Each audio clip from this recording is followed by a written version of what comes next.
Welcome to Life is Styn, where our goal is to make your life yours again. And today we're going to be talking about a crucial topic that prevents most of us from living our lives to our full potential, to get the most juice out of life. And that is nothing other than fear. First, let's define what fear is. Fear is an unpleasant emotion caused by the belief that someone or something is dangerous, likely to cause pain or a threat. Or to be afraid of someone or something is likely to be dangerous, painful, or threatening. Now, fear in its own sense can be healthy. Fear can tell us what the most wise decision can be, or it can tell us what the worst decision may be.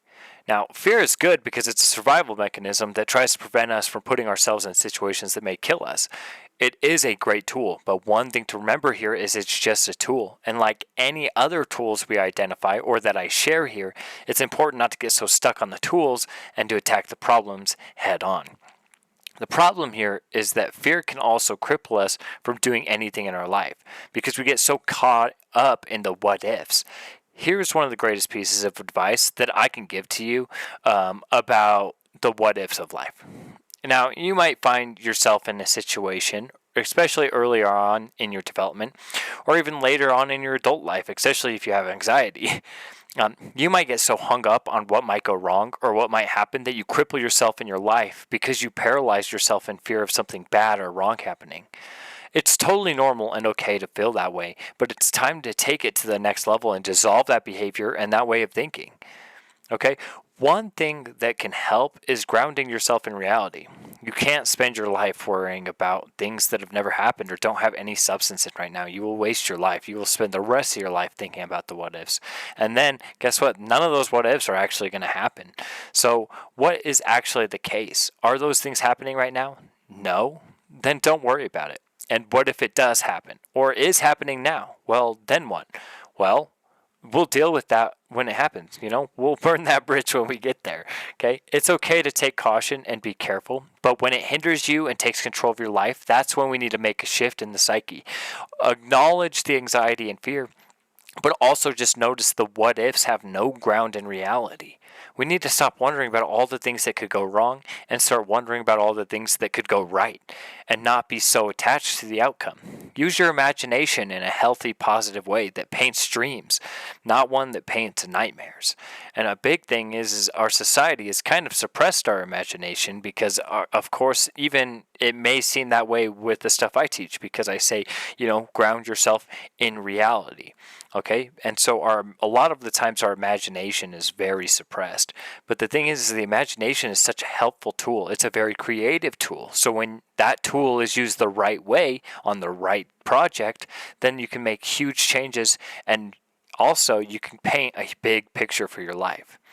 Now, another thing about fear to realize is that fear is miles wide and only an inch deep. Now, what does that mean?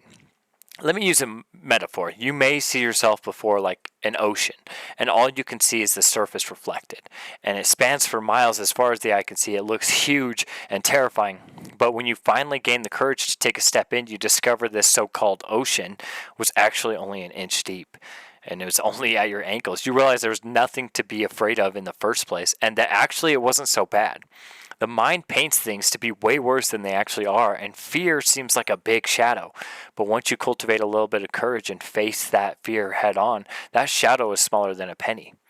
Remember that fear and courage are two sides of the same coin, and that you can transmute your fear into courage. It doesn't mean you're not going to be scared, okay? There are so many times in my life where I was scared shitless, but courage is stepping in the water anyway, even when you are scared. The greatest heroes that ever lived were considered fearless, but that didn't mean they weren't scared.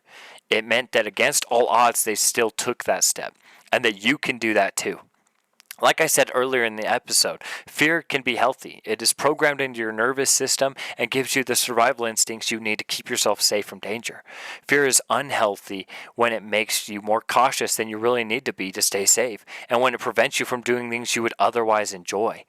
I hope you can see from all this that negative emotions like fear, pain, shame, anger, etc., are all necessary to life, and that we need to stop seeing them as bad. Just like you might think sugar is good and lemons are bad, but Now, let's say, for example, for you to even know what the taste of sugar is, you would have had to taste something sweet or have something to contrast that, like something sour, to make the distinction, which makes life possible. Now, like I said about seeing these emotions as bad and to stop doing that, these emotions let us know when things aren't okay and need to change. You don't ever feel the need to change things when life's going great. You also don't grow that much when things are going the way you think they're supposed to. You become the best version of yourself through challenges, through adversity, and through effort. And it isn't until then when life starts to catch up. Listen, anything worth doing isn't going to be easy. But that doesn't mean it's going to be hard, okay? Nothing is hard. It just means it takes more effort, okay? It takes more energy. But all it takes is a little bit more oomph. Okay, once you stop being so biased towards feeling only the good emotions and not the bad ones, then you can start to enjoy life 100% of the time. I can love and appreciate life, but that doesn't mean I'm going to be happy 24/7. I'm not going to be happy when someone close to me dies, and nor do I want to, but that's okay. When I'm stop rejecting the want to feel that emotion, I can actually feel the emotion fully, and it'll show me a vast variety of beautiful emotions that make life possible and make being a human possible. It's all in how we wire our brains. In a way, our brains are, for the most part, wired for us growing up. But once we grow up and start holding ourselves accountable and stop throwing pity parties for ourselves, we start to take charge and make the changes we want in our life. But most of the times, we don't know how. So we need to rewire the psyche, the trauma, the defense mechanisms we adopted, the way we were taught to think. If we rewire our minds to see how the negative emotions aren't bad, we won't stop running away from them. They will stop crippling us and making us so afraid. And one thing, have you noticed that fear chases you, but the second you turn around, fear bolts in the other direction? Let's be honest, more people than not are terrified and have no idea what's going on. And they're just going day to day trying to survive, and they don't know how, and that's okay. Nobody has it figured out completely. And we're all just trying to make it work. And sometimes there are more adultier adults that can help us along the way. But it's funny. Growing up, we used to think adults knew everything, that we were in control, and that we had it all figured out. But then when you grow up and realize everyone's just winging it, well, don't let fear hold you back anymore. Feel it in your bones, acknowledge the fear, and then run straight into it, and it will disappear. Now, don't run straight at a bear, though, okay? That's not what I mean. I mean, when life throws challenges at you, rise up and conquer it. Life is counterintuitive. You might think life changes for you, and then you will change, but it's the opposite. You change, and life changes to accommodate that. The laws of the universe undoubtedly say that if you make the changes you wish to see in the world, that the world has no choice but to catch up. So there will be times in your life where life isn't reflecting the changes you have made to yourself and your psyche, but it's only a matter of time. Be patient. Learn when to step and when to be still. Most importantly, have the day you were meant to have. Please, if you have any questions or concerns, message me, comment, whatever it may be, so I can help guide you on your journey in life. There are a million different ways to get to the top of the mountain. Let me help you find your way to the path, especially to the top. If you've made it this far, please subscribe, leave a view, like, whatever it may be. Help me get this stuff out of there, because all this information is super critical information.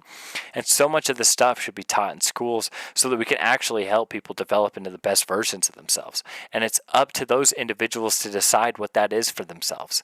So thank you once again. You're not alone on this journey, and stay tuned for the next one.